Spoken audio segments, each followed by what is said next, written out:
Everyone, তোমরা সবাই কেমন আছো? আশা করি তোমরা খুব ভালো আছো। আমিও খুব ভালো আছি। আমার নতুন একটা ভিডিওতে তোমাদের অনেকটা স্বাগত আর ভালোবাসা জানিয়ে আজকের ব্লগটা স্টার্ট করছি।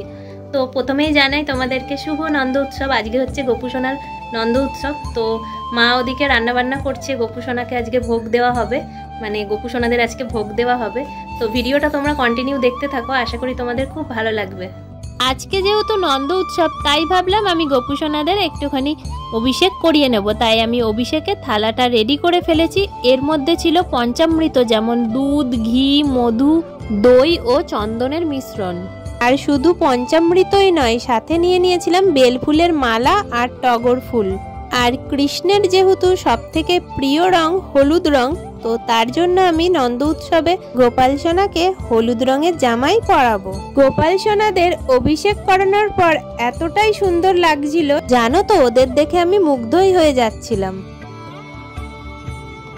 আজকে যেহেতু নন্দ উৎসব, সেই উপলক্ষে আমাদের বাড়িতে গোপুসোনাদের জন্য ভোগ রান্না হচ্ছিল। তো মা এদিকে দেখো সবজিটা কেটে রেখেছিল, আর তারপরে হচ্ছে এখানে ফ্রাইড রাইস হচ্ছিল, তারপরে এদিকে রান্না হচ্ছিল চিলি পনির, আর তার সাথে হয়েছিল বাঁধাকপির তরকারি, চাটনি আর পায়েস, আর সাথে ছিল আলু ভাজা, কুমড়ো ভাজা আর কাঁকরোল ভাজা।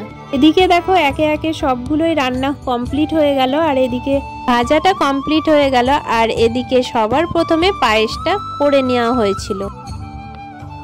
সব রান্না বান্না তো এবার কমপ্লিট হয়ে গেল, আর এদিকে মা আমাকে বলেছিল গোপালের ভোগটা সাজানোর জন্য থালার মধ্যে সবটা রেডি করে নিতে। তো মাসিমণি আমাকে বলে দিচ্ছিল কিভাবে ভোগের থালাটা সাজাতে হবে, আর সেই মতোই আমি একে একে সবটাই সাজিয়ে নিচ্ছিলাম।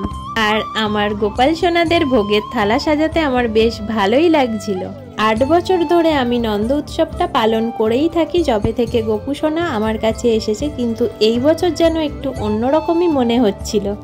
আমি আমার সাধ্যমতো ভগবানকে যতটা পেরেছি ততটাই সেবা দেওয়ার চেষ্টা করেছি। জানি না কতটা কি করতে পেরেছি, তবে ভক্তি ভরে সবটা চাইলে ভগবান ঠিক মনের ইচ্ছা পূরণ করে।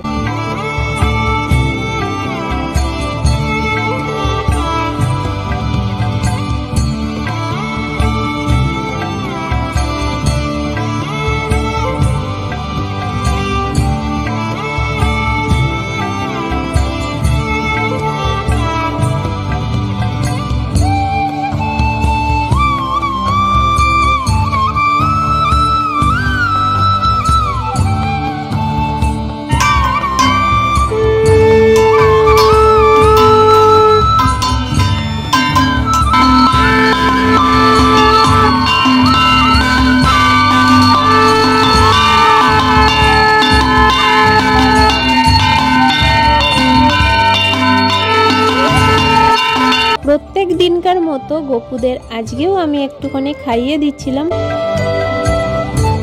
ভিডিওটা তোমাদের কেমন লাগলো? ভিডিওটা যদি তোমাদের ভালো লেগে থাকে তাহলে অবশ্যই লাইক, কমেন্ট, শেয়ার করে দিও, আর আমার চ্যানেলটাকে সাবস্ক্রাইব করে পাশে থাকো এরকম সুন্দর সুন্দর ব্লগ দেখার জন্য। হরে কৃষ্ণা, রাধে রাধে।